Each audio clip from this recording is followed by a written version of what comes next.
আজকে আমরা ডিম রান্না করব, ডিমের কারি করব একটু রাতে। সেই জন্য এই পেঁয়াজ রসুন এসব কাটাকাটি করছি।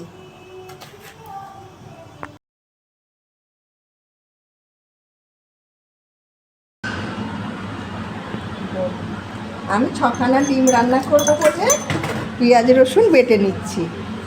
হ্যাঁ, একটু আমি কিছুটা পেঁয়াজ বেটে দেবো আর কিছুটা ভেজে দেবো, তাতে কী হয় একটু গ্রেভি ভালো হয়। সেই জন্য আমি কিছুটা পেঁয়াজ বেটে দেবো আর কিছুটা ভেজে দেবো। এখন কি আদা রসুনটা বেটে নেই, ডিমটা ভেজে তারপরে আদা রসুনটা বেটে তারপরে আমি কারিটা তৈরি করবো।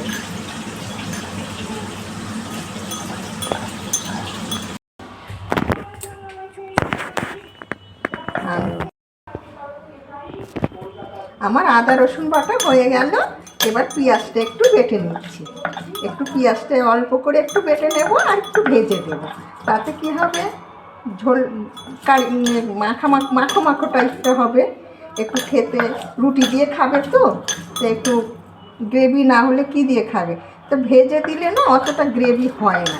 সেই জন্য আমি আমার মতে একটু পেঁয়াজটা বেটে দিই, হাফ বেটে দিই আর হাফ ভেজে দিই।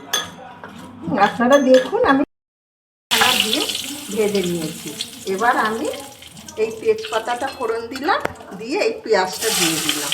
এবার পেঁয়াজটাকে আমি একটু ভালো করে ভেজে নেব, নিয়ে তারপরে আমি ওই পেঁয়াজ বাটাটা দিয়ে নিই। আগে পেঁয়াজটা ভালো করে ভেজে নিই, তারপরে বাটা দেবো, টমেটো দেবো, সব মশলা দেবো। আগে পেঁয়াজটা একটু ভেজে নিই। এই পেঁয়াজটা আমার লাল লাল করে ভাজা হয়ে গেল। এইবার আমি পেঁয়াজ বাটাটা দেব। এবার পেঁয়াজ বাটাটা দিয়ে একটু নাড়াবো, তারপরে টমেটোটাও আমি দিয়ে দেবো। টমেটো কুচিটা দিয়ে দিলাম। এইবার ভালো করে কষিয়ে তারপরে আমি মশলা দেবো। এবার একটু নরম হওয়ার জন্য আমি একটু নুন দিয়ে দিলাম, যাতে পেঁয়াজটা টমেটোটা ভালো করে নরম হয়ে যায়।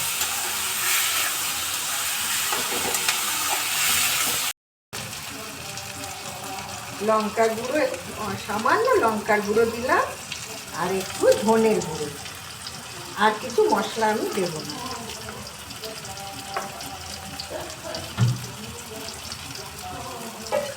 এইবার একটু জল দেব। একটু জল দিয়ে কষালে কি হয়, মশলাটা পুড়ে যাবে।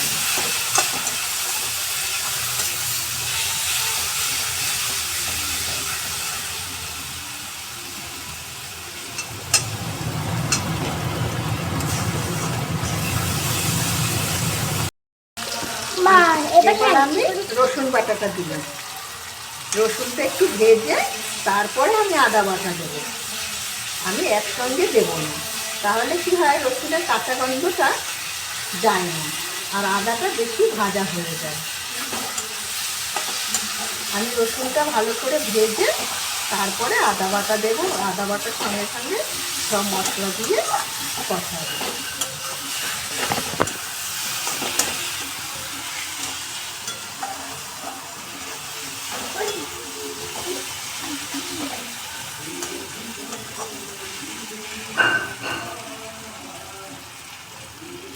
এবার আমি আদা বাটাটা দিয়ে দিলাম।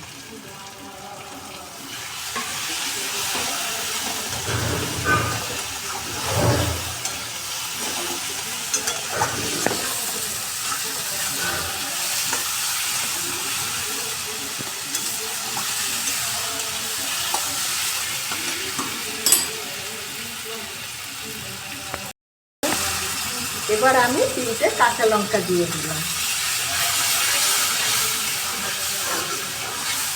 যার দরকার সে একটু খাবে, আর না হলে না খাবে। আমি 3টে কাঁচা লঙ্কা দিয়ে দিলাম।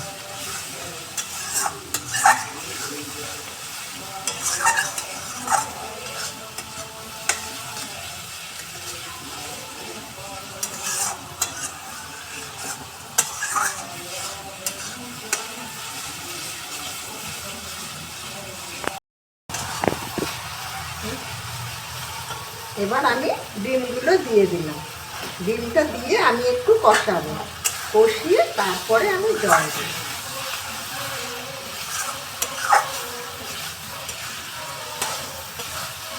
ডিমগুলো একটু ফুটো ফুটো করে দিয়েছি যাতে সব মশলা ঢোকে, তেল মশলা ঢুকে যায়, নুন ঢুকে যায়, তাই ডিমগুলো আমি একটু ফুটো ফুটো করে দিয়েছি।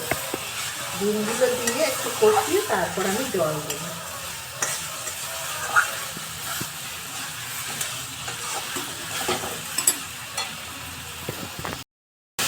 কষানো হয়ে গেছে আমার, এবার জল দিয়ে দেব।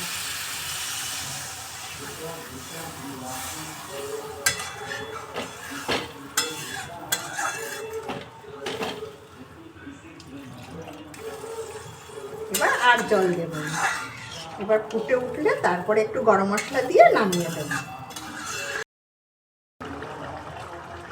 এবার আমি একটু গরম মশলা দিলাম, সামান্য একটু গরম মশলা দিলাম, দিয়ে একটু নেড়ে চেড়ে এবার আমি নামিয়ে দেব। ডিমের কারি এবার হয়ে গেল, নামিয়ে দিলাম, এবার হয়ে গেল।